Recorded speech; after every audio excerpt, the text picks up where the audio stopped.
Karthik Sriram. The recording has started, so we are good to go. It's 16:05. We'll start the session, right? So, from the first thing that we like to do is welcome back. We hope you enjoyed yesterday's session. The first thing, oh shit. Okay, so I'll take this black color.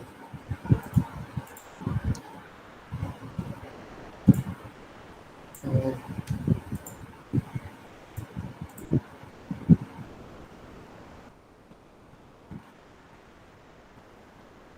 okay, so the first thing that I like to point out is from yesterday's session where we covered linear Diophantine equations at the end, right? So we Arjun did say about the general form. So what we missed over there is that we have a linear Diophantine equation in the form ax plus by equals c, right? So this is a general form. So what he missed out is there are some degenerate cases where we need to cover, but he missed that out. So we'll just look at that now and then we'll go.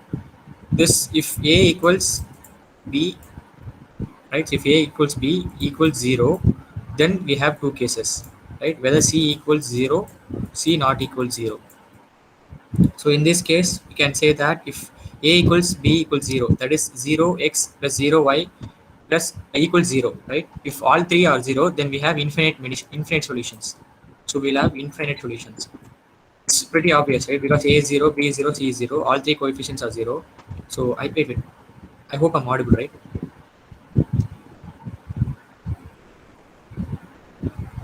Yes, now Okay, you thank are. you. Yeah, thank you. So as we talked about, if ax plus by plus c, if ax plus by equals c, so this is general form. So if a, b, c, all three are 0, then we have infinite solutions. If c is not equal to 0, then we have zero solutions, no solutions. That is, we don't have any solutions for this. So I like to bring up some reference for this, throw some light over it. So this is a very good website if you want to have any quick references. So we usually take a lot of reference from this website. The code is also pretty good. Okay, so as you can see that there are two degenerate cases. The degenerate case that needs to be taken care of, a equal b equal 0. It's easy to see that whether we they either have a solution, no solutions or infinitely many solutions depending on whether c equals 0 or not. Right. So this is the case that we forgot to cover on yesterday's session. So this is a very good website. If you want, you can refer to this, right? So we'll also be giving you links to this website in that document that we mentioned earlier. So we'll get the document after this session, right? Because there's two-part session. So provide the doc after that both the parts are over. So now this is like a very basic thing. So we'll start with our session today. The first thing we need to do is model arithmetic.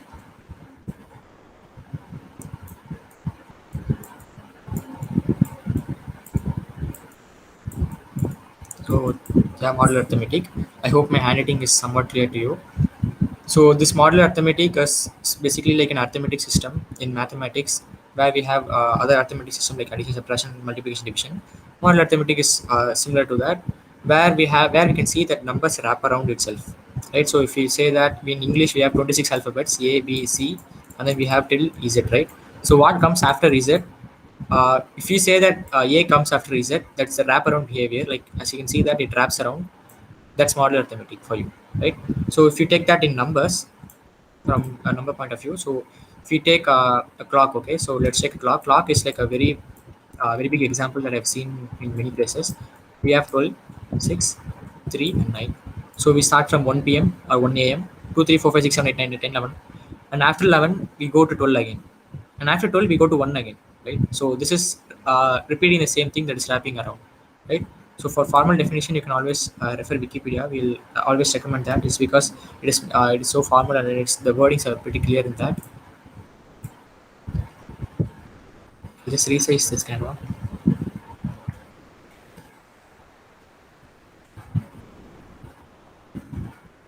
It's 10,000 by 10,000. That's 1,000 by 10. Okay.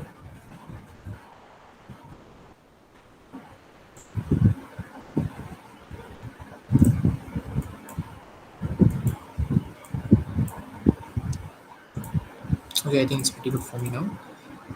So okay, wait. 10,000, right? 1, 2, 3.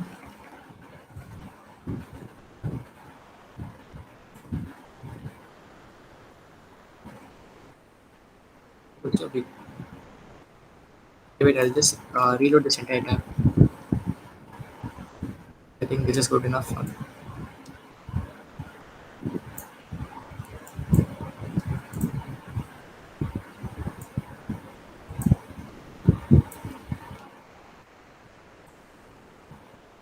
Right, so this is model arithmetic. As far CP is concerned, we use this a lot. It's because when you have a problem where the answer can get like really big, so uh, in C++, right, in C++, we can represent, we have 32-bit integers, 32-bit integers, right? So what it means is you can have 32 bits like this, 0 or 1. There are 32 bits like this. So at the maximum, this can represent 2 power 32 values, right?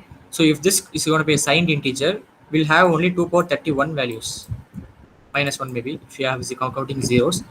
So we have 32-bit integers. So often, quite often, like when you're solving problems, you'll run out of this range, right? So if you take 2 power 32, it's going to be 2 power 32.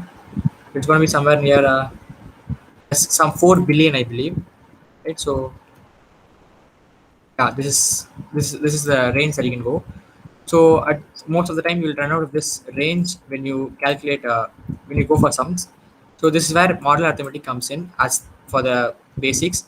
So there are also other cases where you can there's so many sums based on model arithmetic. So as far as this is concerned, we'll just take care of the basics because we have other more topics, few more topics to cover. So if you have research time, we'll also take some sums to solve, right? So let's take the basic features. So if you take a number 5, right, and then you take a number x. So we write that we say model arithmetic, right? So what happens when you divide 5, x by 5, right? You get a quotient and then remainder. So we only care about the remainder. We are only concerned about remainder. We don't need the quotient as of now, right? So this is what we care about. So when we take a number x and then if you say mod 5, right? So this is a percentage symbol in C++. We use mod 5. You get the remainder.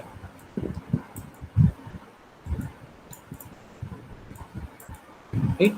So as for how to find this remainder, there's also a thing. So when you want to find x, x mod y, you can do x minus x by y floor times y, I believe.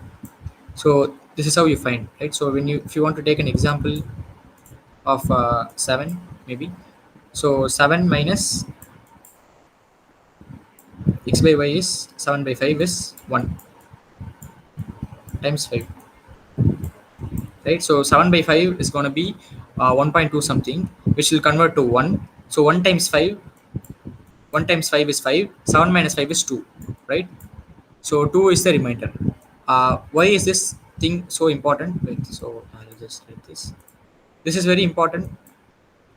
This is very important is because when you see this 7 mod 5, you can easily say that by calculating in your brain, right? So we need a way to for the computer to calculate this remainder. So we use this algorithm. In C++, you don't have to worry much about it. It's because when you divide two integers, it will automatically truncate all the floating point after that.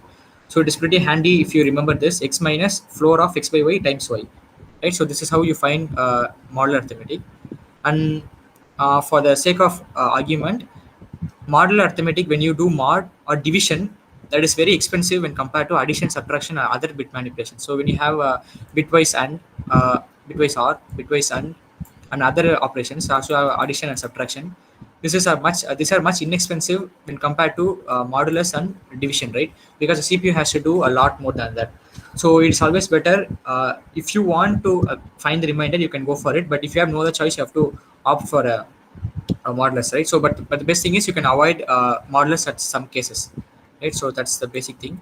So you can take down this formula x minus floor of x by y times y. So I think that's pretty much it. So we'll also cover one interesting property of this modulus. When you have a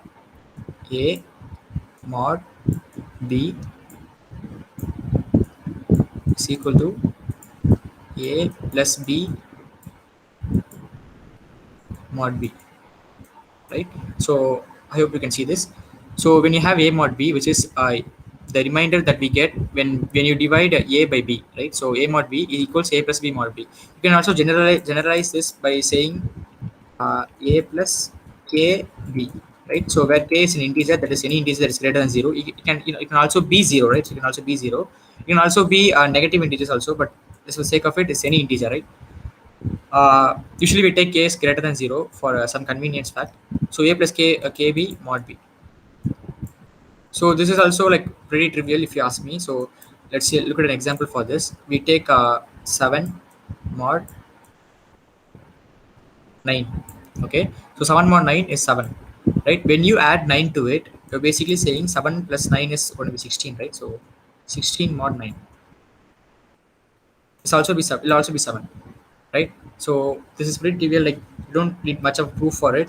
So you can add any number like 7 plus this is 9, right? So 9k, whatever it is, when you divide this by 9, the quotient and remainder is always going to be the quotient might change, but the remainder won't change. That's why in the first I said that we don't really care about the quotient. All we are concerned about is the remainder, right? So a mod b equals a plus b mod b. So as for other properties, there are so many properties which we cannot cover as of now due to time constraints.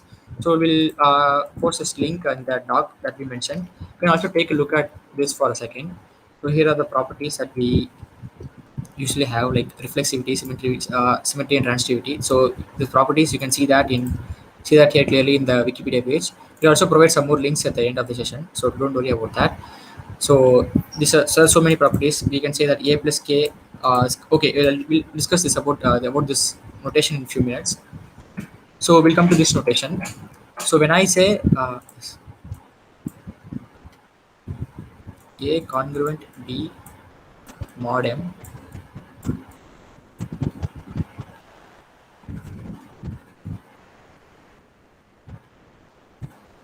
so when I say a congruent to b mod m, it means that when I divide a by m and b by m, I get the same remainder.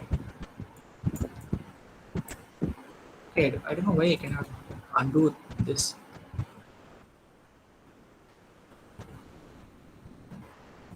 Okay, for some reason I cannot undo in this thing. So wait, I'll be back. Anyways, but the thing is, when I say a congruent to b mod m, this is just in mathematical notation. We don't need to worry much about this in competitive programming. So I'll be covering taking a brief introduction on this, right? So a congruent b mod m in this bracket says that when I divide a and b by m, I get the same remainder, right? So that's all that this notation means. So just give me a second. I'm having some issue with this website, so I'll just come back.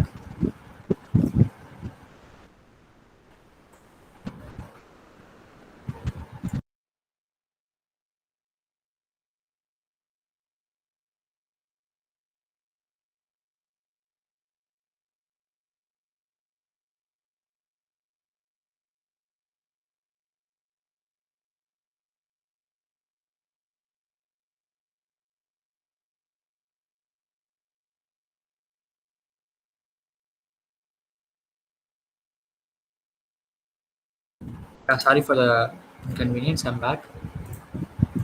Is my screen visible now?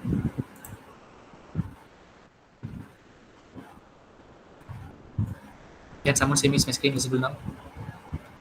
Yes, yours is visible. You can proceed. Okay, so we'll continue. So this is just a basic notation for that. Now we'll be going. So I don't think there's anything left with this modular arithmetic. All you have to do is this modulus finding remainder and stuff. The basic properties goes like if you want to be a plus b mod m, this is going to be a mod m, right? So a mod m plus b mod m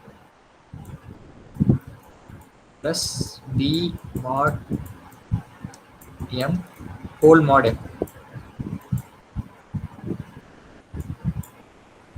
whole mod m, right? So there are some certain properties like this. A plus b mod m is going to be a mod m, b mod m, whole mod m. So why do we do this? Because when, let us say that 10 is our limit, right? So if we exceed this 10, like I'm storing 9, so if I increment this 9, I'll go to 10. If I increment this 10, I'll not get 11. Instead I'll go to 0, right? So if this is my limit, like this is the maximum number that I can represent in my program, and I cannot go beyond this, right? So if I go more than 10, like if I have a variable 10 and then increment it, will go back to 0. That's how trap around behavior means, right? So it'll go back to 0. So to avoid this kind of issues, we'll use mod m every time, right? So if I have 10, plus 9 plus 9 whole mod 10, right? So if I add this 18, I cannot represent 18, right? So 18 is way greater than this 10, the limit that I have now. So what I do is I just do mod every time and then add it, right? This is a silly example as of now, but when you deal with 32-bit integers and then you also have 64-bit integers, this will be very useful. We'll usually use a prime number that is greater than 10 power 9, right? So in competitive programming, most of the constraints will be at the order of 10 power 9, right? The first prime number that is after 10 power 9 is going to be 10 power 9 plus 7, right? So we'll always use this as the as a number to mod it. So when you have like a plus b, we'll do a mod 10 power 9 plus 7, b mod 10 power 9 plus 7, the whole mod 10 power 9 plus 7, right? This 10 power 9 is not a problem for us. We can deal with this. If you want, you can also go for 64 integers, but overflowing is still an issue, right? So I'll show you how it overflows with this program now. So I'll just show one small example.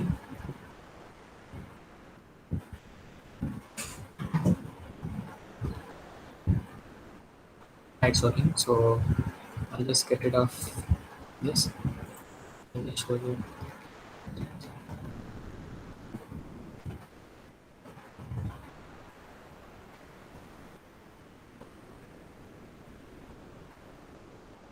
This is the maximum number that is representable by an int, right? So int is 32-bit. In most of the architectures that we have, int is 32-bit, and int also means it is a signed integer, right? So we can go for unsigned int, right? And as you can see that it just doubles because when you have signed integers, half of it will be positive numbers, half of it will be negative numbers, but an unsigned int, you don't have that issue. By the way, in C and C++, unsigned integer follows modular arithmetic. I mean the wraparound behavior. Normal integer, this signed integer will follow numeric arithmetic, like the normal arithmetic that we use, right? So you have to note this point is because when you take x equals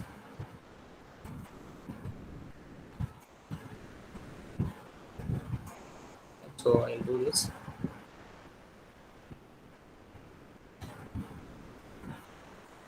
So it gives the same result. Now check what happens when I do. This goes to 0, right? So x is the maximum number that is representable by an unsigned int, and if I add 1 to it, it'll go to 0. It's because that's a wraparound here that we just looked at, right?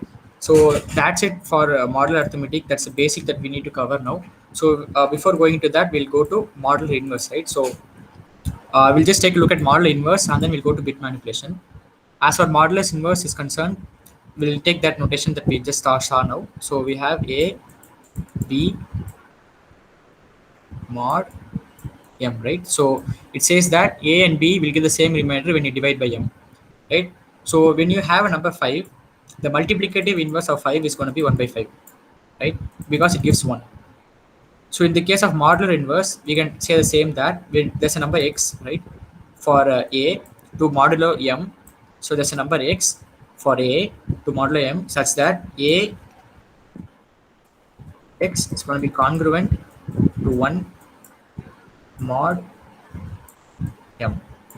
So what I say is when you divide any number, when you divide 1 by m, you get the remainder as 1, right? So 1 mod m is 1, and x is an integer for a, such that if you multiply these both and then divide by m, you get the integer to you get the answer to be the remainder to be 1, right? So that's how modular inverse works.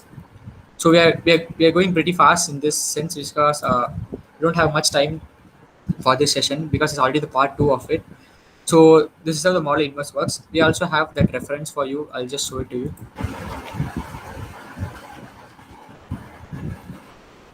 Right, so as you can see that we follow this notation. This notation is only for mathematical purposes. You don't use this in programming or computer science anywhere. This is purely mathematical notation. So it is basically like the multiplicative inverse, which I said now. For 5, we multiply by some number, right? Some number x. So it's going to be get 1. So this is the same case going to apply here. So this the same case is going to be here.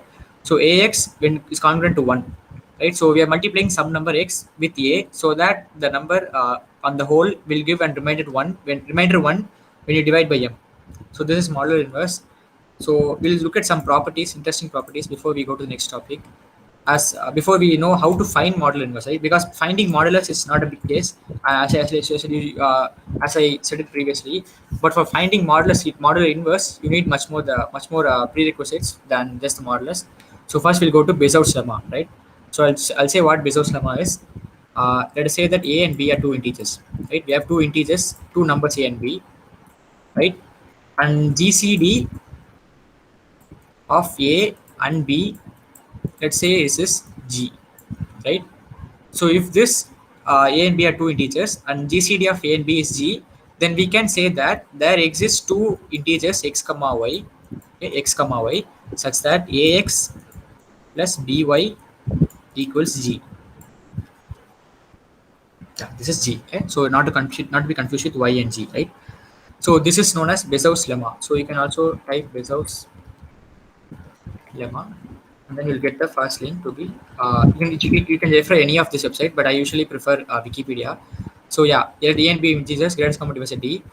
So there exists integers x and y such that ax plus by equals d, right? So this looks, I hope this looks somewhat similar, because we did see this as a linear Diophantine equations on yesterday's session and at the start of the session too, right?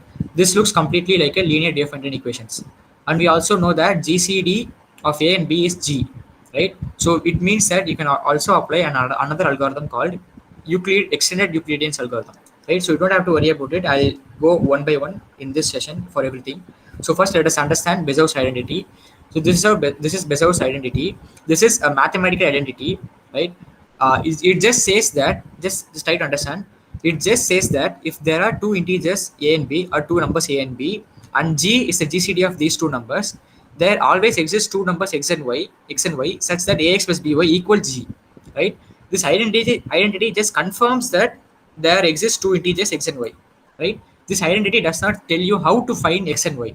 So as for how to find x and y, we use some algorithm called extended Euclidean algorithm, right? We saw Euclidean algorithm yesterday to find GCD, and we have extended Euclidean algorithm where we'll find x and y along with the GCD. Extended Euclidean algorithm will also give you GCD, but along with these two numbers, right? So that's extended Euclidean algorithm for you.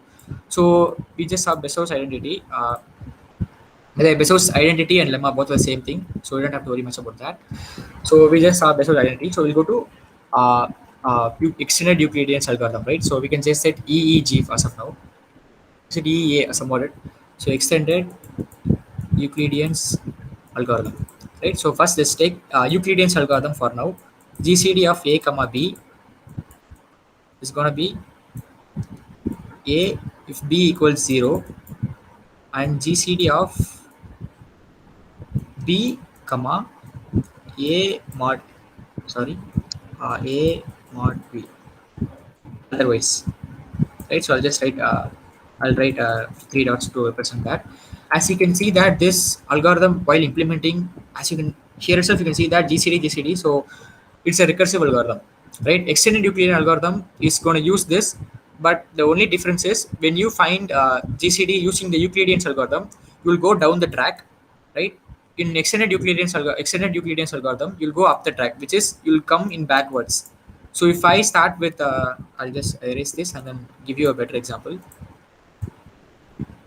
If you want to find 7 mod 5, right? I'll just do this. First, I'll mod this one, which is going to be 5 mod 2. Am I right? And then I'll mod this and then get answer 1. Wait. I'll mod 5 and then get 2, right? Okay. I'm forgetting the Euclidean algorithm itself. Okay, sorry guys, because it's pretty confusing in this state. So what you actually do is you have A to B, the GCD if B equals 0. Right, so we have 7 mod 5 over here, and then we assume this to be the b and this to be a, right? So because b is the bigger number, usually when you find this, you follow through a stack, right? You go through a recursive call stack, and then you'll end up with the answer 2, right? I usually am currently finding some difficulties in this part, so give me some time. I'll just recover this one. In extended Euclidean algorithm, you basically go in the opposite direction. You start from 2 and then you go up the direction, you find 7 and 5, right? That's what we do in extended Euclidean algorithm. So I'll just try to prove it now. I'll go with the proof now. Just give me a second. Yeah. So I'll just write it here. A is the GCD if B equals 0. B equals 0. And I think it's yeah. So GCD of B comma A mod B.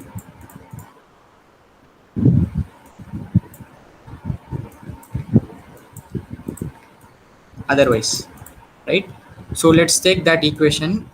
Oh, by the way, I really forgot something really important. When you have a modular inverse, AX is congruent to 1, right? Mod M. There is a really strong case in this where A and M should be co-prime numbers, right? If A and M are not co-prime numbers, then the inverse doesn't exist.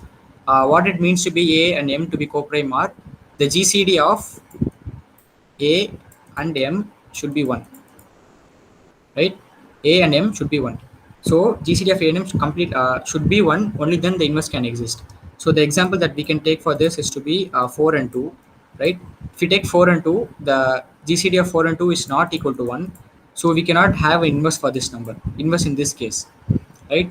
So as for the proof and understandings of the Euclidean algorithm, you don't need much, but I'll just try to cover the basics because you'll at least get a basic understanding of it. So pardon with my handwriting here. So yeah, GCD. So A is the GCD if B equals 0, and GCD of B comma, yeah, you get a recursive call to give a recursive call to GCD function B comma A mod B if otherwise, right? So we'll take the linear Diophantine equation which we talked earlier, AX plus BY equals 1 over y. Why? So because I'll just remove this and take m, right? So instead of b over here, we'll have m, right? Because we have ax congruent to 1 mod m, right? So we know that the GCD of a and m is 1 because a and m should be co-prime, right? This is linear Diophantine equations, but we know that c equals 1 over here, right? So this is not a general form of the equation, but this is still a linear Diophantine equation. You can just solve this, right? So earlier I said that we go in the reverse direction of how this function works, right? So first we start with certain numbers, then we call GCD of b comma a mod b, and then we go through the line. In this we go backwards, right? So what we'll do is we'll replace a with b, meaning that we'll replace a with bx1 plus we'll replace this m with a mod b.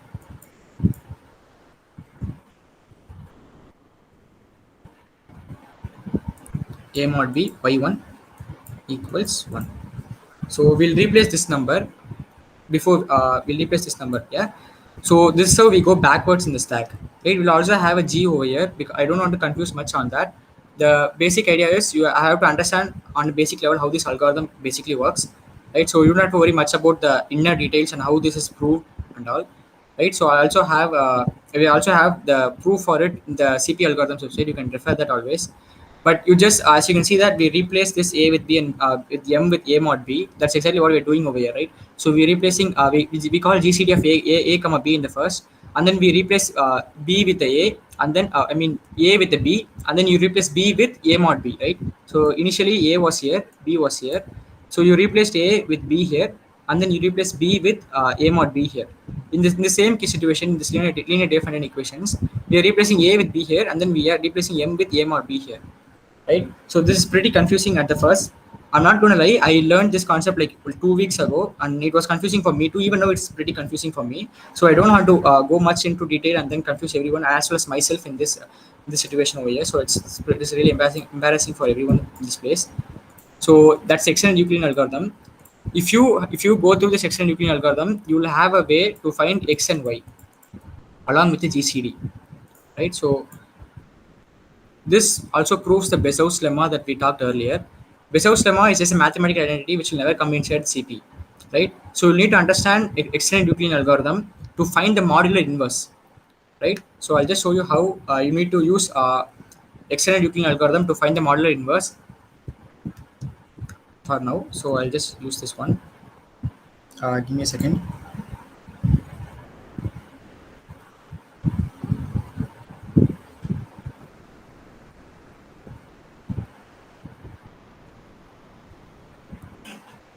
Sorry, I'm back. So as I said, we have a x mod 1 mod m, right? So to avoid confusions, I'll change this to m. And we also know that for the inverse to exist, we need to know that a and m should be co-prime numbers. If a and m are co-prime numbers, then GCD of a and m are absolutely 1, right? So 1. So we can see that ax plus my equals 1. Now what we're going to do is, in this entire equation, we're going to divide or take modulus with respect to m on both the sides. On both the sides, right? So 1 modulus m is going to be 1, obviously. And ax plus my mod of m is pretty obvious, as we learned earlier. When you have a plus kb mod m, we know that this, oh, so okay, mod b.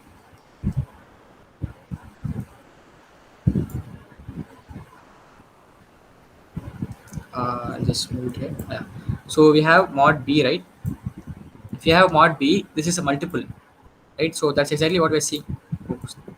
Okay, so if you take mod m, y is just a number, and then it's just a multiple of m, right? So this will totally get cancelled, and will only be remaining with a of x.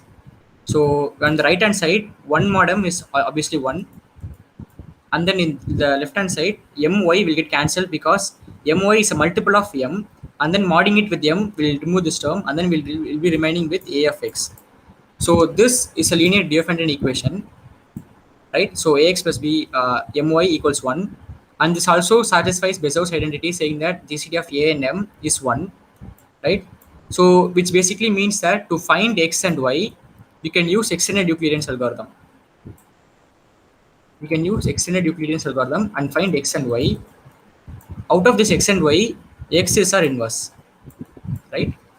So if this is pretty confusing, I'm really sorry. It's because this will be confusing at the first, but when you go solve one or more sums, you really understand that. So the basic thing is, we have one identity called Bezos lemma, which says that if a and b are two numbers and a and m are two numbers, and the GCD is to be g, and then there always exists x and y such that ax plus my equals g.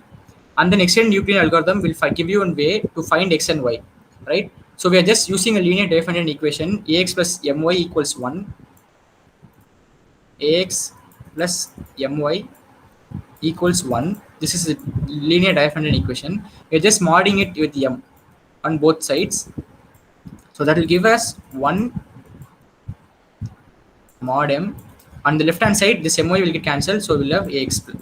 So this is the definition that we saw for modular inverse, saying that x is the modular inverse of a when to 2 modulus m, right? So when you find x and y for this linear dependent equation using extended Euclidean algorithm, you will get x and y, and then out of this x and y, x is the modular inverse, right? So this is pretty confusing. So instead of me trying to confuse even more, I'll just show you that doc that we CP algorithm website. So it's pretty understandable in my opinion. So yeah, this is algorithm that we use, code implementation. We'll also look at an example if you have time at the end, right? So we'll stop now, and then we'll clear for any doubts, right? So I know I confused at the middle. I'm sorry for that. So I have my sincere apologies. But if you have any doubts, you can ask me now. Oh, can you see the website? I think you can see it now. Yeah. So you see this. We have x and y over here. We use the extended Euclidean algorithm. We pass a and m and x and y to it, and then if g is not equal to 1, there is no solution for that case where we said that the GCD is not going to be the GCD should be this is relative with prime numbers, right? So GCD should be 1, right? So if it is not 1, no, there's no solutions that exist for that, and then we can find the modular inverse for this, right? So this entire topic is somewhat confusing. I'm sorry for that. So any questions?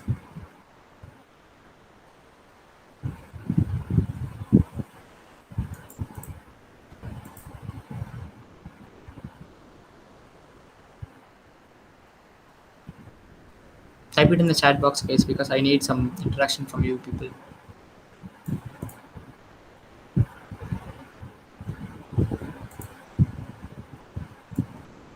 Okay, so uh, as of now, I'm not getting into the proof for this extended Euclidean algorithm, which is also available in this website. You can take a look at that, but you can obviously refer to that. It's not just that you have to use the extended Euclidean algorithm to find the modulus inverse. So there's also another one called Fermat's Little theorem, right? So we can use the same modular inverse using binary exponentiation. We'll also be covering this binary exponentiation in the last part of this session. But for this, you'll also need to know Euler-Startian function and Fermat's Little theorem. This is basically using Euler-Startian function to simplify this equation to Fermat's Little theorem, right? So this is simplified to this equation, and then we'll find the model inverse from this. We are not covering this part over here, but we'll also be providing this link in the talk, so you can refer for further. This will give you a running complexity of O of log m. In this it differs, right? So you can use any algorithm. I usually use either one, but both of them are really good. So we'll go to the next big topic. I like to say one thing about model arithmetic. Uh, the thing is, as far as model arithmetic is concerned, the thing that you can actually learn is quite low. When you solve problems, you learn a lot from observing things, right? So you learn a lot from observations. So don't think that you can always go ahead and mug up every property so that you can manage with that. So math is all about observation. So the more you observe, the more you learn in this field. So model arithmetic is falls under one of those category. So try to observe a lot in this, and then you will learn. Right. So if you don't observe, it's pretty usual, because even I learned this concept like 2 or 3 weeks ago. It was pretty intimidating and confusing. But as time goes, you'll observe certain things, and then you'll easily understand them. Right. So we'll go to the next big topic that is very important. This is actually very important. This is bit manipulation. So I don't want to waste much time on this bit manipulation. So I'll cover the basics really quick. Right. So if you have a number, binary number, which is representable in like 0 or 1, right? So binary is an encoding. That's a pretty big misconception, saying that binary is a language. No, binary is not a language. Binary is an encoding. Right. So if you have a bit over here, right, this can represent two values, either 0 or 1, right? 0 or 1, that's binary for you. So we have 2 bits, you can represent 0 or 1, 0 or 1. That's 4 values for you. So 4 values. So from this you can observe that when you have n bits, when you have n bits, you can represent 2 power n values, right? Basics. So these are pretty basic. Do you guys have, if you guys have Boolean algebra in the first semester, you'll already have a pretty good idea. Or if you have studied computer science in your higher secondary, which is 11th and 12th, you'll have a pretty good idea about it. But for people who haven't, I'll just go through it real quick. So in this bit manipulation, we'll only be covering with zeros and ones, right? So you'll not see any numbers like 7 or 10. It's a base decimal, right? So this is decimal base, which is base 10. But we'll be covering only with base 2 numbers, right? Zeros and ones only. So we'll check the basics of Boolean algebra. So we have logical operations on Boolean algebra. Logical operations. Right? So logical operations are and, or, not. Apart from this, we also have something known as XOR and XNOT. Right? So usually these three are the basics. You should also know, you should also be knowing these two values, right? There are two gates for this, XNOR gate and XOR gate. You'll learn that in electronics if you want, or you can also learn that in uh, Boolean algebra. But anyways, we'll take a look at this two first. So and is basically saying this is like mathematical reasoning. So if you had mathematical reasoning, you'd know. So when you have two statements x and y, right, this will give output as true if both are true, right? X should be true, y should also be true. That's what it means when you say x and y. So if either one of them are false, saying that x is false or y is false, then this will become false, right? So these are pretty basic stuff. I don't need I think I don't need to have to cover all this. I'll just go with the truth table for all this. For AND gate, so for AND gate or the AND logical operation, so if you have 1 0, the answer should be 0. 1 0,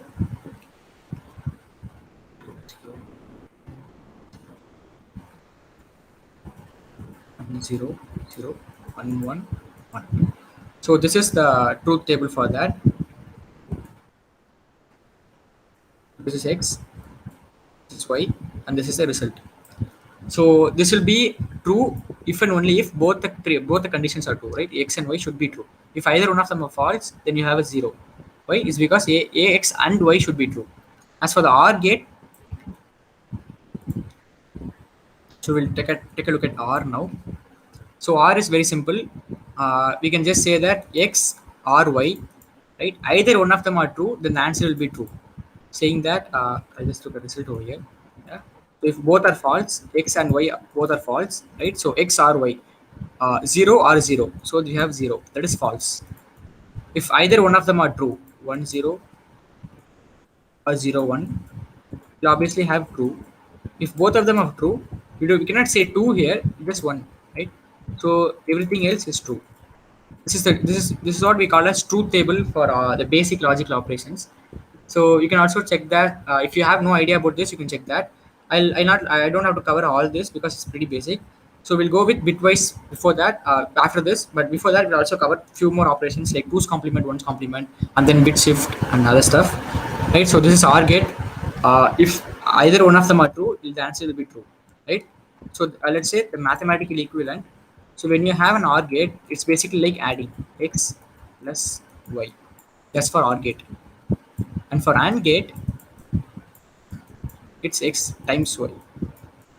This is pretty trivial, as you can see. It's pretty obvious. If either one of them are 0, 0 times 1 and 1 times 0, both of them is going to be 0, right? So that's why we can say that for AND, it is multiplication. Like, mathematically, it's multiplication. And for OR, it is addition, is because 0 plus 1 or 1 plus 0, both of them will result in a 1. And 1 plus 1, as I said, will also result in 1, will not result in 2. That's why I said 2 back there. So that's I think that's it for logical and an OR. So we'll cover one more operation. This is OR.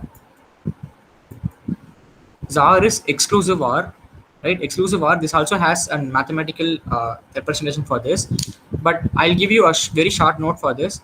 OR is 3 letters. Okay, 3 letters, and XNOR is 4 letters, right? 3 letters means it is odd, right? 4 means even.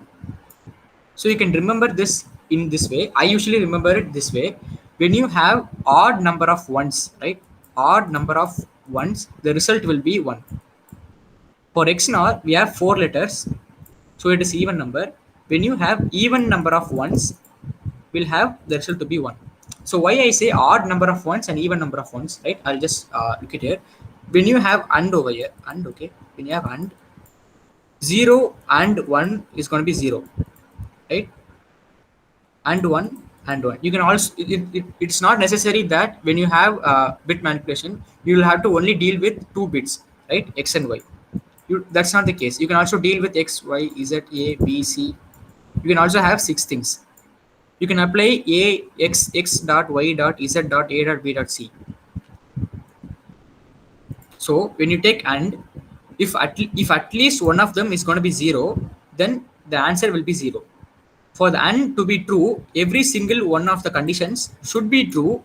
Only then you will get the answer to be 1, right? For OR, every condition should be 0. Only then the answer will be 0, because 0 plus 0 plus 0 plus 0. If either one, like at least one of them is going to be 1, 0 plus 0 plus 1 plus 0. Handwriting is really bad. It's going to be 1. If all of them are 1,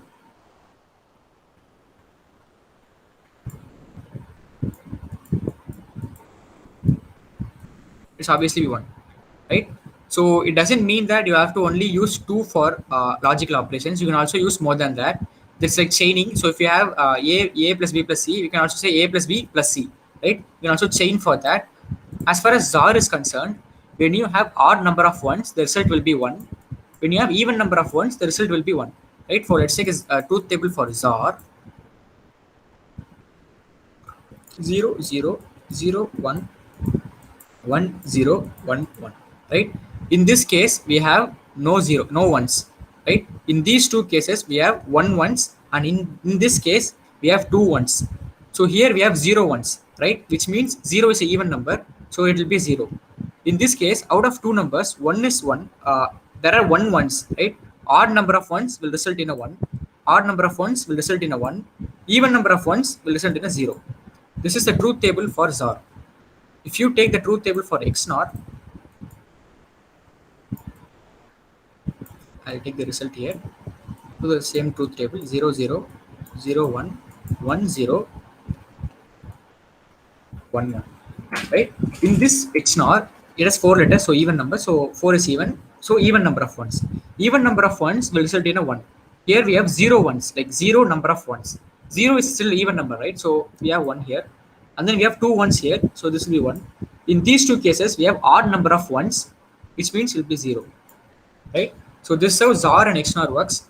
There are mathematical statements saying a plus b times a bar b bar for XNOR gate, I believe, for ZAR and XNOR. But however, you can remember it easily in this manner, right? I have seen many other definitions, or people use different techniques to remember. You can use whatever you want to remember ZAR and XNOR, but this is like one of the most easiest, and I use this personally. Doesn't mean that you have to use the same, right? So the short version of it is ZAR is 3 letters, 3 is odd. So if there are odd number of ones, there is the answer is 1. XNOR is 4 letters, even number, that's even. So even number of ones will have 1. So I said odd number of ones is because you can also chain this. You can also have 3 zeros, and you can also have 2 zeros and 1 1, which will result in a 1. If you have 1 1 1, there's 3 number of ones, right? So there are 3 ones here, so the result is 1 instead of 0, right? So this is ZAR and XNOR. So I think you understand how ZAR, XNOR, OR, AND works. By the way, an interesting fact: when in your house you have two-way switches, right? So if a light is there, there are two switches for the same light, and that light's two switches follow XNOR gate, right? You can try if you want. If both the switches are in off condition,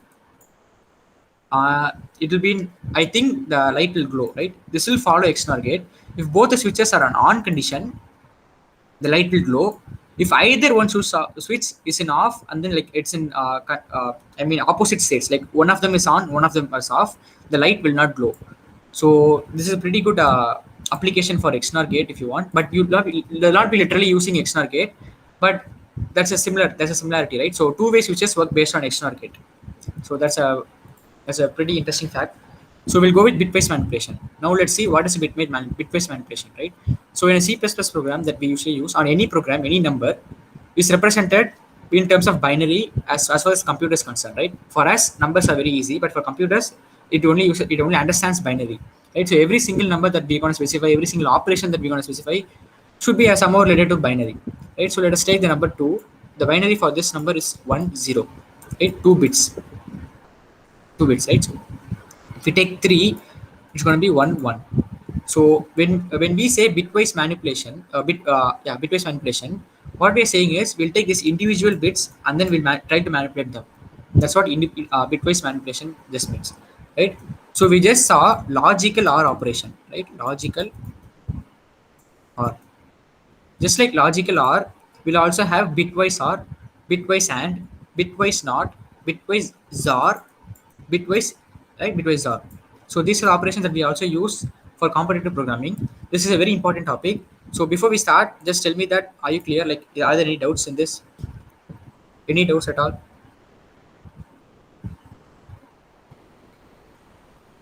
No doubts, thank you. Okay, so we'll just proceed with this bitwise operation.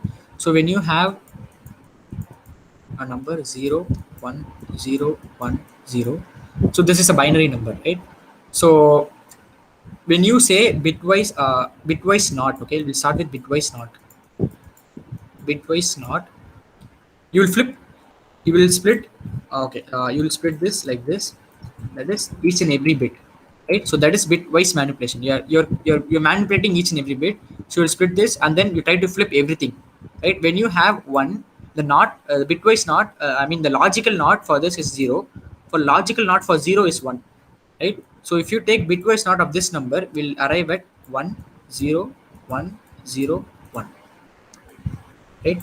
So this is a bitwise NOT of this number here, right? So we also have two more operations apart from logical bitwise and an OR, that is bitwise left shift and right shift. Even in that left shift and right shift, we also have two types of shifts: arithmetic and logical shift, I believe. So we'll also take a look at that. So I'm taking a look. I'm teaching this one first because this is very easy and this is a unary operator, right? Bitwise not is a unary operator. We'll take a look at how unary not works as of now. So I'll do. I don't need this. I'll take a number int 11. Take a equals 11. Then I'll try to print that number.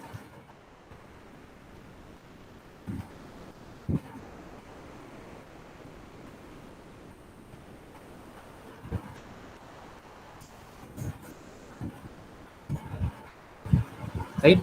So this bit set is basically a convenient way to represent the binary numbers. So for 11, this is okay. So this bit set is convenient way. So this bit set is actually a template class.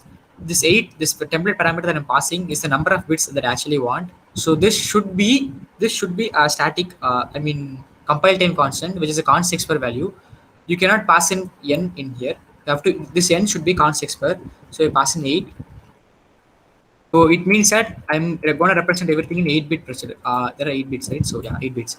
It means that I'm just going to just need a 8-bit for this. So I'll try to also show you that how bitwise not works.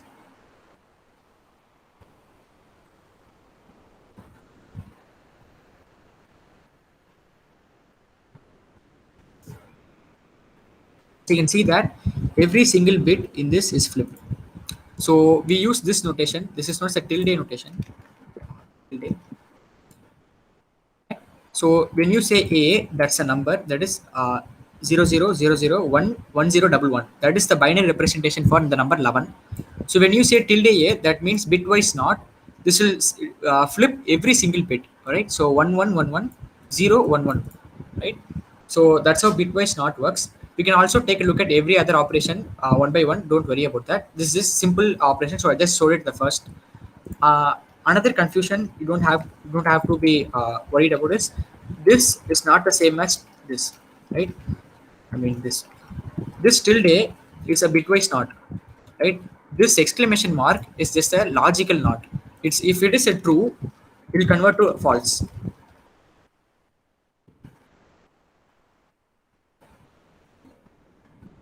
It's a true, and if you do not for this, this will go to false. Right? But this tilde is different from this exclamation mark where we use for logical not. So this tilde is a bitwise not, right? So just make sure that you're not getting confused. So I see most people do this, right? So you should not do that. See, as you can see that A is the sum number 11. As far as logical operators are concerned, if a number is not 0, then that is true, right? So 11 is not 0, as you can clearly see that 11 is not 0, then it means it is true for this logical operator. And since it is true, it is going to convert every true to a false, which means 00000, that's a false, right? So don't confuse this exclamation that's logical not with its bitwise not. Bitwise not is tilde, logical not is exclamation mark, right? So don't confuse with that. So before before going to other operations, we'll just take a look at unsigned and signed, which is 2's complement and 1's complement. So when you have a number 0110110, the 1's complement, right? The 1's complement is basically the bitwise not of this number. 1's complement is basically flipping every other numbers. Okay, so as far as why 1's complement is used, I really don't know for sorry. So 1's complement is just a notation, or it's just a thing that exists in computer science and mathematics. So when you find 1's complement of a number, you basically flip every bit 1 0 0 1 0 0 1, right? So this is 1's complement for this number. This is basically bitwise not. Next we have 2's complement. Do you guys know 2's complement? Should I teach that, or can I skip that? Do you guys know skip 2's complement?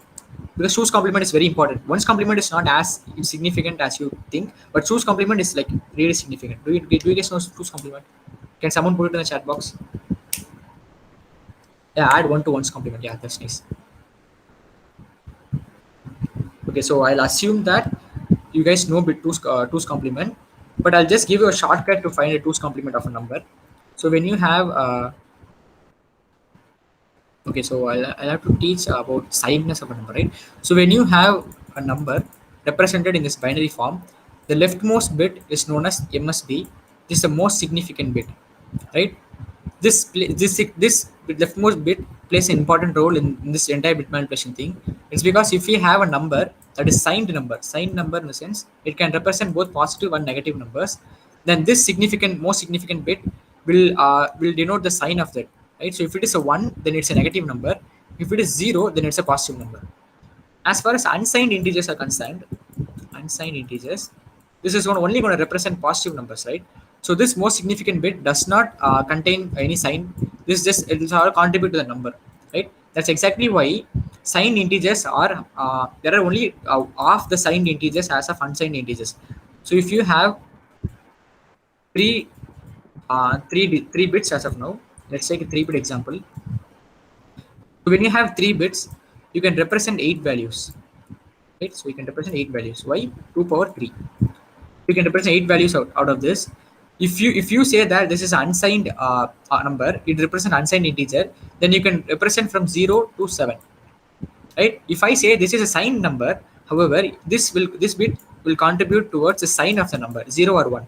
So if it is a 0, then it's going to be a positive number. If it is 1, then it's going to be a negative number, right? So the only two bits are available for us to represent the number. That basically means that you can only represent from 0 to 3, and rest numbers will go from -1 to -4. I believe so, right? So there are 8 numbers. I believe there are 8 numbers. So -4 to -1 are 4 numbers, and 0 to 3 are 4 numbers. On the total, we have 8 numbers, right? So this is a very important thing. We need this is because when you do arithmetic left shift and right shift, you should be really careful about what you're shifting, right? So you should be, if you shift an unsigned integer, you're basically doing logical shift. If you're doing a shift on a signed number, you're basically doing an arithmetic shift, right? So this is exactly where 2's complement comes in, right? So how do you represent a negative number in a binary, right? So when I say a 1 0, this is 2, 1 1 is 3, 0 0 is 0. So how do I represent negative numbers, right? So that's where this 2's complement comes in. When you have a number, you just take 1's complement out of it, 0 1 1. Let's take this number, for example, 11. I have 0 1 0 1 1, right? 0, right? So you flip every bit of it and then you add 1 to it, right? So basically you're finding 1's complement.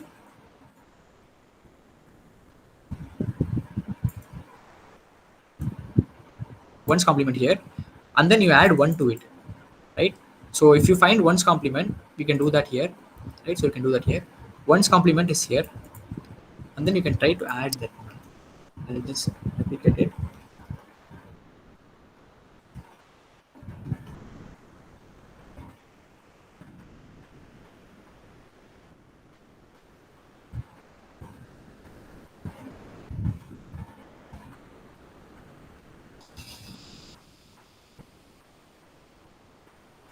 Right?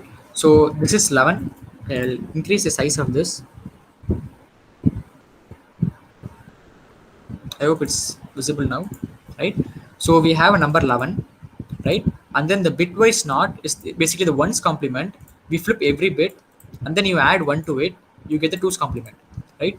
2's complement is actually very important. That this entire computer science, there is not a single place where you don't use 2's complement.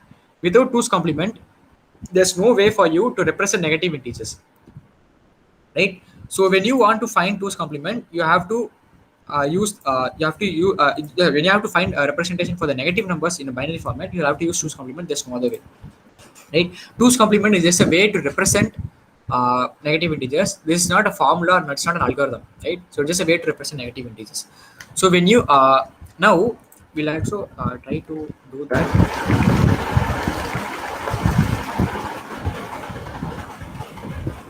Yep. I just try to print this number. Okay. Okay. So I started with 11, Okay, I found the bitwise knot of it, and then I added 1 to it, and then I ended up with minus 11, right? So the representation of minus 11 in bitwise in signed integer is going to be like this: triple like double one double one 0101, right? So this is how two's complement plays an important role. If you forget to add this one over here, right, you'll end up with negative 10. I mean, sorry, negative 12, right? So you can also start with minus 11, and then you can also try to print it. If you start with minus 11, you start with double one double one 0101, and then if you take the bitwise knot of it, and then if you add 1 to it, you'll end up with 10. So if you want positive 11, you have to add 1 to it, right? Now you get 11. So I hope this is clear now. Is this clear?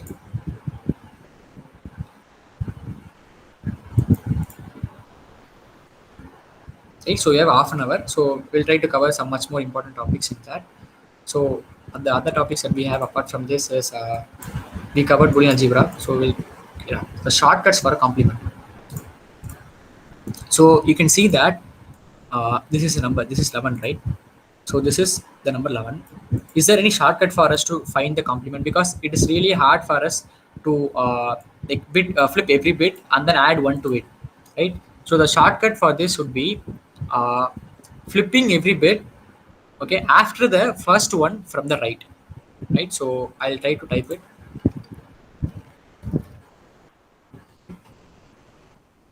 Flip every bit to the left of first one, the right.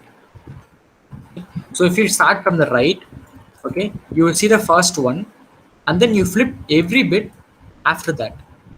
That's a shortcut for it. Okay, this is a shortcut for you to remember so that it will be easy for you to find two's complement in a number. So you start from the right, you go to the first one, right, and then you leave that one, and then you take every number to the left of the first one from the right, and then you flip every bit, right? So this is a short way to find the two's complement. If you guys already know that, well and good. If you guys don't know, just remember that this is a pretty useful trick, right? And we are leaving this one for a reason, right? This plus one is very important because when you do bitwise knot in this operation, I will just give you one less, right? We'll also explain why that thing is like that as of now. Okay. So we take 0, right? The binary representation for 0 is going to be 0, 0, 0, 0, right? Let's take some maximum number, right? The maximum numbers binary representation will be like 0, 1, 1, 1, right? Can someone say why this first bit is 0? Real quick. It's very simple.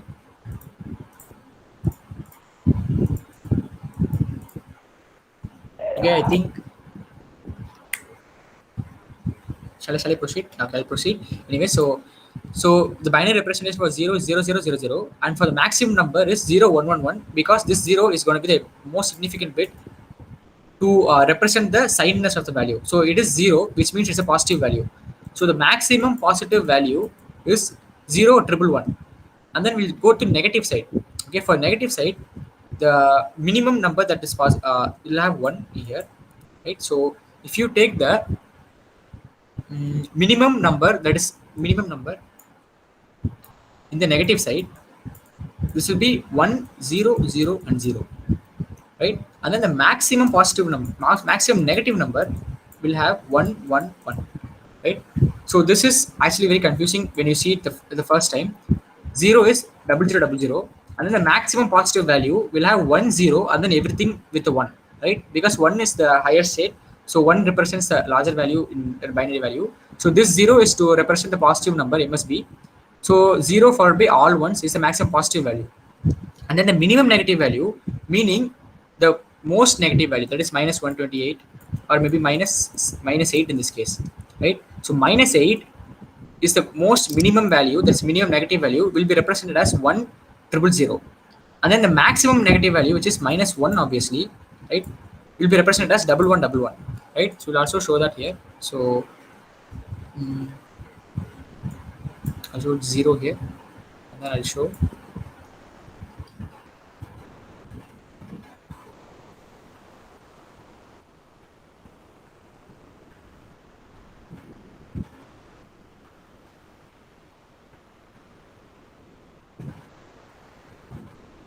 Okay, so I'll just change this to 32.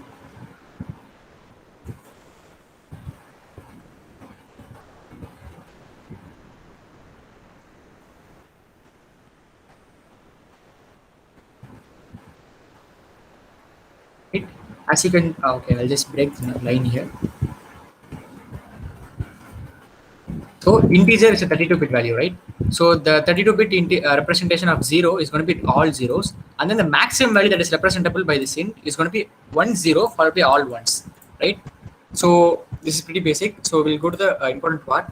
Why do we have -8? That is one number extra in the negative side when compared to the positive side, right? So if you take the positive side, we'll have 0 to 7, but in the negative side, we'll have -1 to -8, right? So this, as you can clearly see, in negative numbers, you can always represent -8, but in the positive side, you cannot represent 8, right? So that's exactly why we are adding that +1 to the ones complement.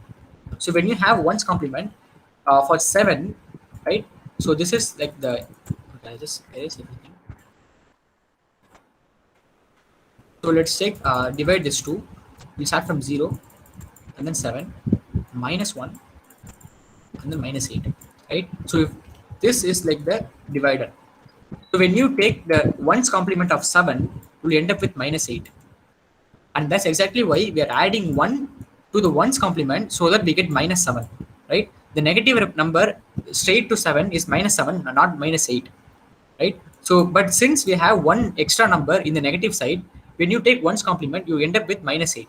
When you take ones complement of 0, you end up with -1. Right? So 0, 0, 0, 0 is 0. And then if you take ones complement, you end up with 1, 1, 1, 1. Right? So 1, 1, 1, 1 is the representation for -1. If you add 1 to it, you'll basically again end up with 0, 0, 0, 0. Right? So that's exactly why we need to add +1. Right? That's the reason for us to add +1. Now we'll go to bitwise shift operators. Since now you guys know, I have a pretty good understanding about this. I just erase everything. Yes.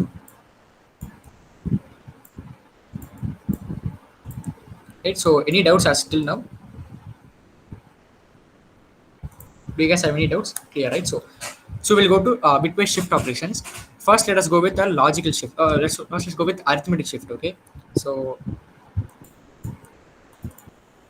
0, 1, 1, 0, 1, 1. So when I say shift, it's of two types: left shift and then right shift. Right. So we have two types of shift over here. So when I do a right shift, I just shift every integer, every bit by 1.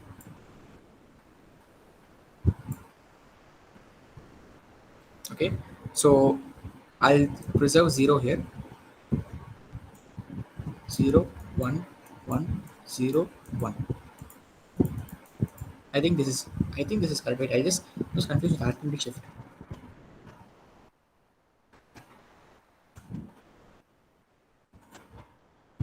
Yeah, we're preserving them as B. So basically, this is arithmetic shift. This deals with the signed integers in C++ or any number, right? This only deals with signed integers. So when you shift a signed integer, you're automatically doing a arithmetic shift, right? So in the first session, the beginning of the session, do you remember that I told you that unsigned integers in C++ follows modular arithmetic, right? So which means a wraparound behavior. So when you do right or left shift on unsigned integers, you're doing logical shift, right? So there's a chance for you to wrap around, right? When you do that for signed integers, you're doing arithmetic shift. So that's a difference. So be careful which number you shift. So in here I have int, right? So if I shift int this a to left or right, I'm doing a arithmetic shift, not a logical shift, right? In arithmetic shift, the most significant bit is conserved. I mean, it's preserved. In logical shift, it is not preserved, right? You will just throw that. It can get truncated if you want. So the short version is,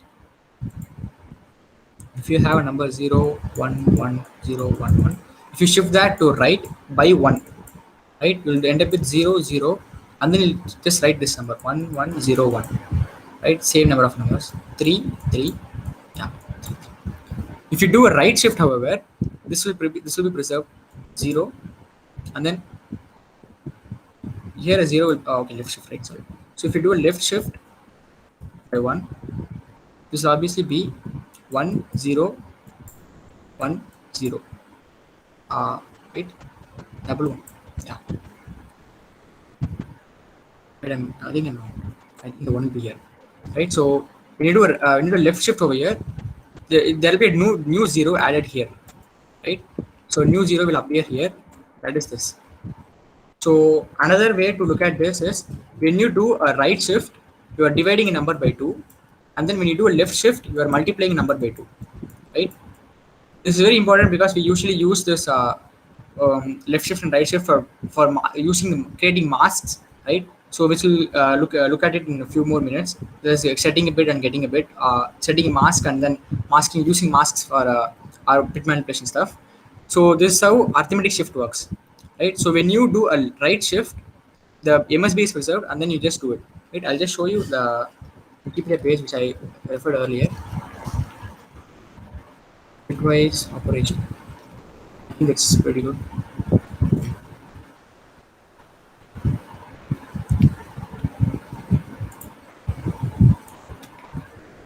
Right? So this is the arithmetic shift for left. So the MSB is not preserved in this case. I don't know why this is happening, but this is for right shift it is preserved, right? So they're basically saying that if you have 1 in this place, that will be preserved, however, in right shift, right? It's because if you have a negative number that is negative x, and then if you right shift by 2, the negativity will be preserved. We'll also look at the binary representation here, don't worry about that, but we'll just look at this image for a clear understanding. Did I open the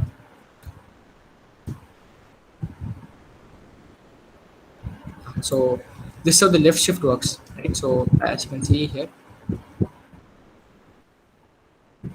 the left shift works like this. So every bit is going to be shifted left. That is basically multiplying by 2, right? So if you see the binary representation for 2, it's 1 0, right? If you left shift this by 1, you end up with 1 0 0, which is the binary representation for 4, right? So when you binary left shift by 1, you are basically multiplying by 2, multiplying the number by 2, right? So give me some time, I'll take just get some water.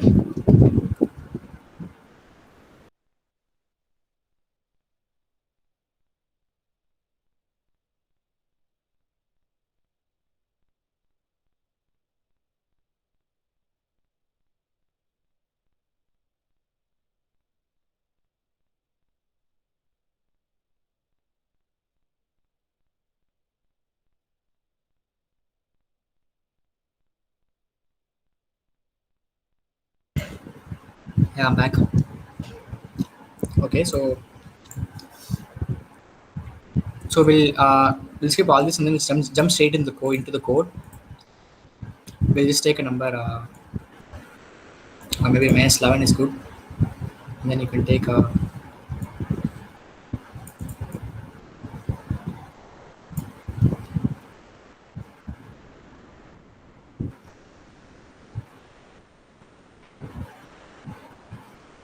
we'll start with a simple number 11, and we'll try to represent this 11.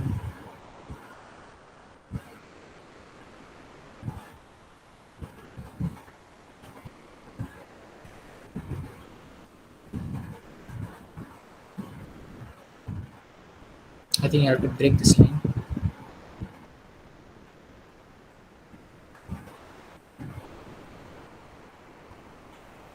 Is there even a shift occurring?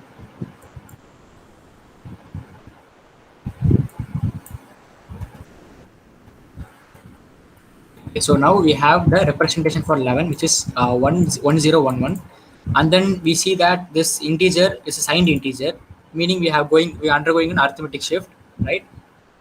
And then now when you shift that, this is basically a left shift. So every integer is going to be shifted to left by 1 place. So if you do a shift by 2, as you can see that two zeros are added in the end, right? And then you are shifting by 2 places. So the same thing is preserved. So let's go with the negative number now. So for the negative, okay. So before going to the negative number, we also do a right shift. You can see that right shift is basically dividing a number by 2, right? So initially we had 1011, and now we have only 101. This one will be thrown away, meaning it will be truncated, right? So you don't have to worry about this one anymore. So we end up with a 101, right? So everything is shifted right. Now we'll go to a negative number. This is for signed integer, right? So we'll also show for unsigned integer.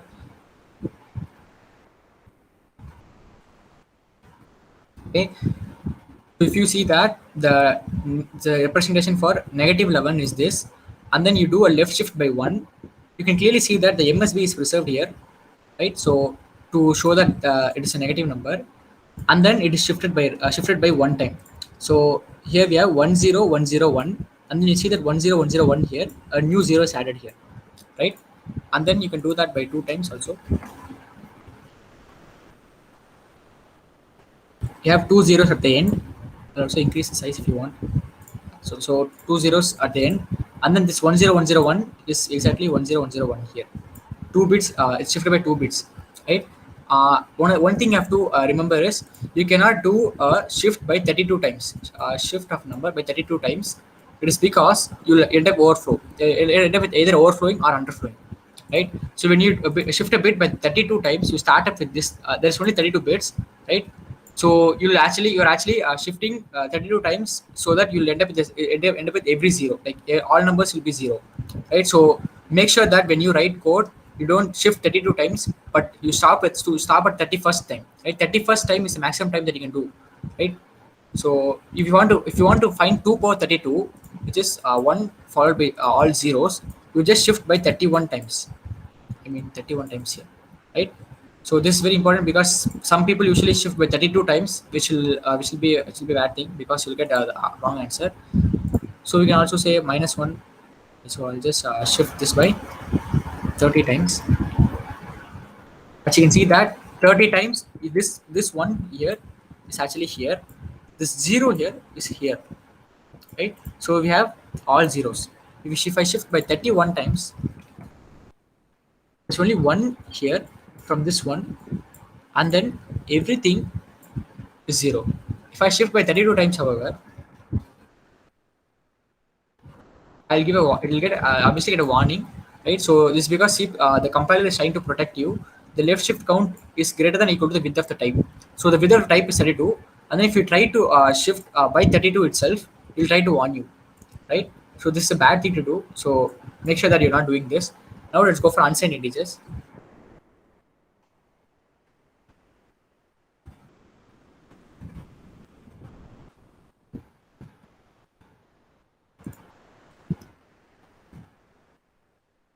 Now, as you can see that we have an unsigned integer, that is 11, right?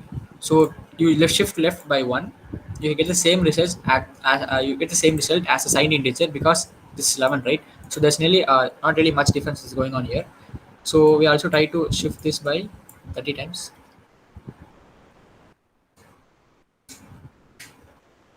Okay, so if you shift that by 30 times, you have 1 1, and then there's zeros, right? This one is shifted by 30 times. So this is a pretty good convincing thing for you, I believe. So when you want to do 31 times, this is the maximum that we can actually do, right? So this is 2 power 32, I believe. If you do shifts more than this, you obviously end up with a warning, right? So if you don't get a warning, it's even more dangerous, right? So make sure that you do everything right. So we'll do a left shift now. Right shift now.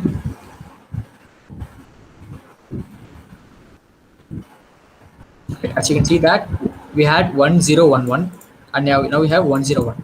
Okay, so this is pretty common stuff. Now we'll go to the maximum value that is representable. So we'll go with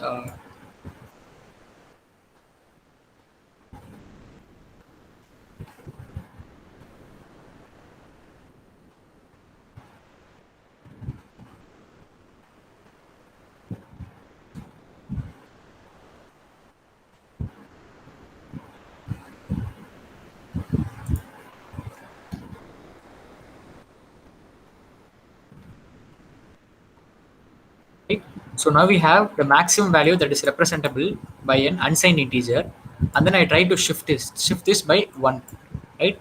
So as you can see that a new 0 is added here, and then the sign is not preserved. If I do this the same for integer, however,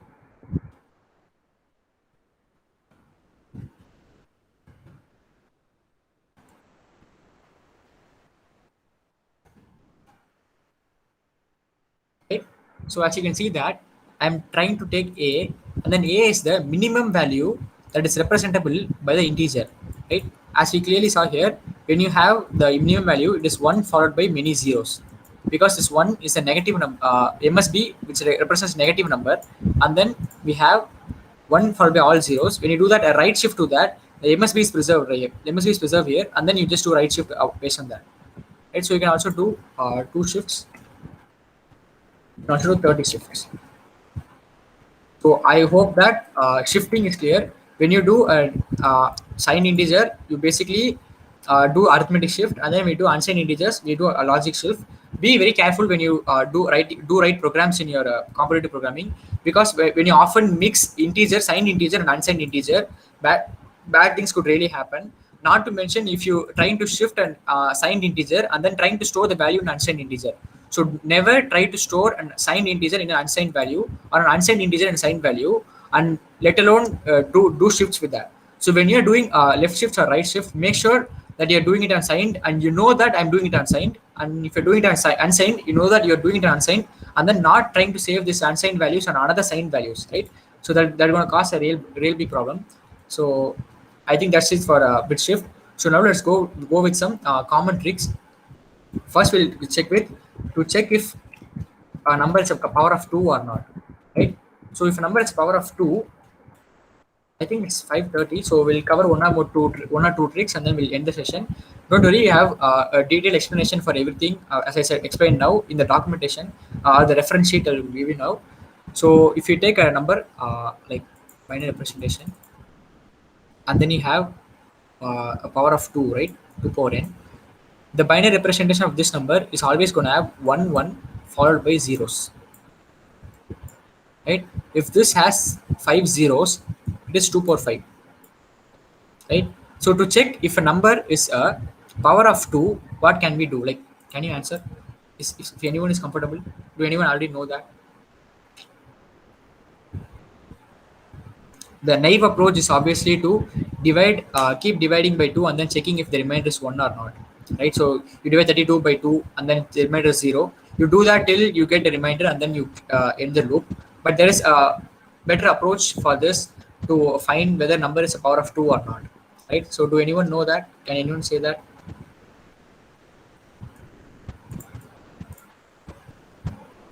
You can also type it in the chat.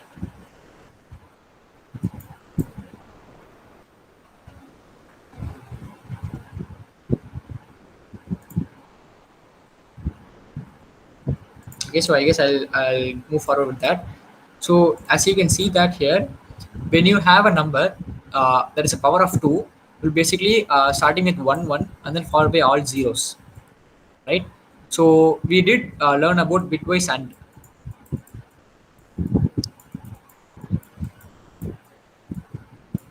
right? So when you have a number like this 0 1 1 0 1 0, I'll just take this 0 1 1 0 1, and then you have one more number 1 0 1 0 1. You want to do a bitwise AND, right? You usually use this notation. If you do a bitwise AND, you're basically doing AND operation on every bit, right? You guys remember the truth table for AND? 1 and 1 is going to be 1, 0 0 is 0, 1 1 is 1, 1 0 is 0, 0 1 is 0, right? So this is the bitwise AND of these two numbers. Similarly, if you take bitwise OR, you can just say 1 1 0 1 1 1, right? So from this we can say that when you do a bitwise operation on AND, it is going to be really hard, because if you have at least even 1 0 is there, the entire answer will be 0, right? So in this case, we can use bitwise AND to find if a number is a power of 2 or not. We have only 1 1 here, and then followed by all zeros. So if you subtract 1 from this number, you'll eventually get 0 1 1 1 1 1, right? So I'll also show that. So if you take a number to be 8, and then you subtract 1 from it.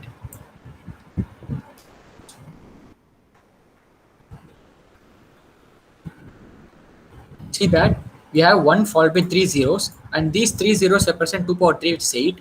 And then when you subtract 1 from it, you end up with 0 triple 1, right? So this is pretty obvious that when you subtract a 1 from a power of 2, you end up with 0 followed by all number of ones. And what happens when you do bitwise AND in this case? So when you do a bitwise AND in this case, you'll end up with 0, 0, 0, 0, 0, and this is also 0 because 0. So when you subtract a number, when you subtract 1 from a number, and then you do a bitwise AND with the same number, and if you get 0, and that basically means this number is a power of 2, right? So in naive approach, there are many approaches to find this, but you can just do that in one single, like a constant time complexity. This is basically O of 1, right? So you can also have, one more thing, which is say that this number is not a 0 because 2 power 1 is 1, 2 power 1 is 2, and 2 power 0 is 1, right? There's no way for you to actually say that 0 is a power of 2, right? So to handle this case, we can also have like one more condition in this. That's a pretty simple condition. So you can do that. So you can say that if n and of n bitwise and n minus 1. So this is something like this. So when you take n, you subtract 1 from it, and then you bitwise AND with this number. If you get 0, and then it's obviously a power of 2, and this n is here, it's because to check that the number is not 0. If the number is 0, then it is obviously not a power of 2, right? So we use that. So this is the case, and this n is for this handled case, right? So this is just a glimpse of what you can do with bit manipulation. There are so many stuff they can do with bit manipulation, like getting a bit and setting a bit. So if you want to get the ith bit, you can also do that, right? So I'll just show that.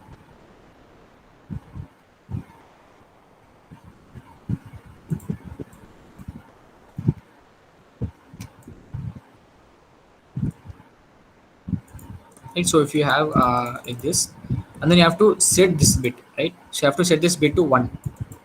So if I say I have to set this bit by 1, I start with the 1, and then I start left shifting by this many times, which is 2 times, right? So if I have to set the second bit, right? By the way, second bit is 0, 1, and 2, right? So if I have to set the second bit, I left shift 1 by 2 times. That basically means I start with 1, and then I go to 1, 0, and then I go to 1, 0, 0, right? So I end up with 4, right? And then what I have to do is, so this is second bit over here that we have here, and then I just took 1, and then I try to shift by 2 times, left shift by 2 times. I end up with 1, 0, 0. If you do a bitwise OR here, everything else is 0, right? So everything else remains unchanged. So if you have a 1 here, it will be 1. If I have a 0 here, it will be 0, right? If you have anything here, it will be preserved. So this will be preserved. But this case here, even if it doesn't matter whether you have a 0 or 1 here, this will set to 1. So this way you can set the ith bit in any number. You can also clear the ith bit by having a 0 here, and then just doing a bitwise AND. Just doing a bitwise AND to clear this bit. You can also get this bit by doing bitwise OR. There are so many things that you can do with it, right? Similarly, you can also use XOR to get a bit, right? So this is the glimpse of a bit manipulation that we can go for now. So XOR is really useful. As far as I've seen, XOR is really useful in more mathematical concepts. So be comfortable using XOR, right? So I guess, do you guys have any doubts? As we mentioned earlier, like we cannot move further after 5:30. Which one? Karthik, Sriram, which one?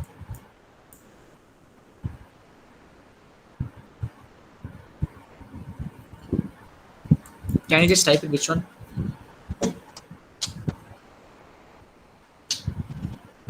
Changing the ith bit, yeah. Changing the ith bit. So if you have the ith bit here, so 8 bit here. So this is a 0th bit. This is the first bit. This is the second bit, and this is the ith bit. Okay, let's consider this to be ith bit. If you want to set the ith bit, so what does it mean? What does it mean to set a bit? Means that you are setting the bit to 1, right? So we usually say that a bit is set if the value is 1, and a bit is not set if its value is 0, right? So setting the ith bit means setting this ith place in this number to 1, right?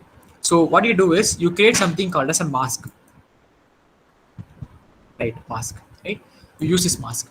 So when you have to set this ith bit, you take 1 and then you left shift this 1 by I times, right? So 1, if you lift it 1 time, you end up with 1 0, and then second time you end up with 1 0 0, and then the ith time you end up with 1 0 0 0, and then you 0 0, right? So this is what happens when you shift this by right for left shift 1 by I times, right? So you end up with 1 followed by many zeros. So you take this number and then you take the mask, right? So this is a mask here, and then you just do bitwise R. By bitwise R is represented by this pipe symbol in C++. We'll also take a look at example of this code. So when you do that, the rest of this will remain unchanged because everything will be 0, right?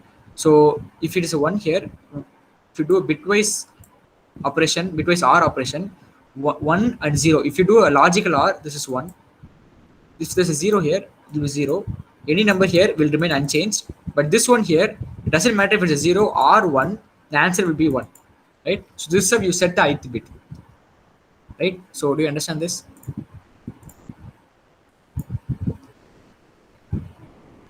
Yeah, okay, so you understand this. So also don't forget the approach where we said how to check if a number is a power of 2. So as you can clearly see that when you do a left shift by I times for 1, you end up with a power of 2, right? So you end up with 2 power I. So you can clearly see that when you have a number 1 0 0 0 0 0 like this is basically a power of 2, right? So if you want to check it's a power of 2, you just subtract 1 from it. You'll end up with 0 1 1 1 1 1 1 0 1 1 1 1 1 1 1, right? And then you do a bitwise AND here, and then you end up with 0, full zeros, right? So it's basically bitwise is doing each and every operation for every single bit. That is bitwise operation. So bitwise AND here, bitwise AND, bitwise AND, bitwise AND, you'll end up with a 0, right? So to handle that corner case for saying 0 is not a power of 2, right? 0 is not a power of 2. You also take a logical and check whether the number is 0 or not. If the number is 0, then it's obviously not. If the number is not 0, then you use this approach, right? So you can use that also. So I'll show this masking. Okay, let's set the 0 1 2 3 4th bit. Okay, so I take auto mask equals 1 4. I try to see out set 32 of A or mask.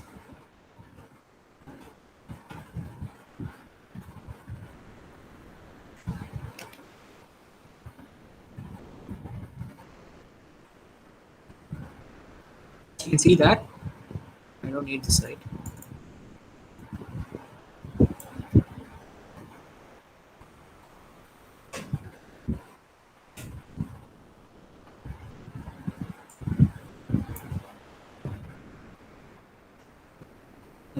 So we started with 8, and then we wanted to set the 4th bit, right? The 4th bit is 0th bit, 1st bit, 2nd bit, 3rd bit, 4th bit.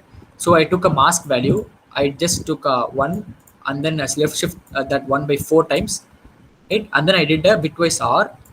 I ended up setting the 4th bit, right? Very simple. So if you let us consider that you want to fetch the 3rd bit. Okay, so I want to fetch the 3rd bit.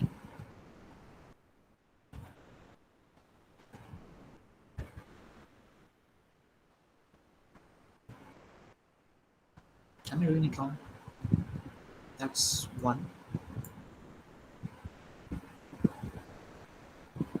Okay, so yeah, there's also method for to fetch and clear the bits. So we'll be providing that on the doc sheet, right? So I'm pretty confused now. So sorry for that. But anyways, I hope you understand every concept that we have here, right? I hope you're clear. Understood, right? Yeah, thank you. So just give me a minute. I'll just give you one website's link.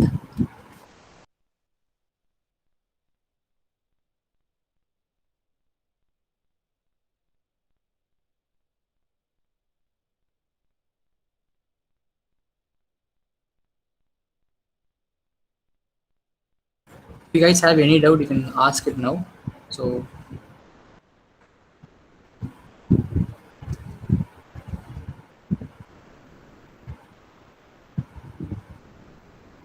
any doubts?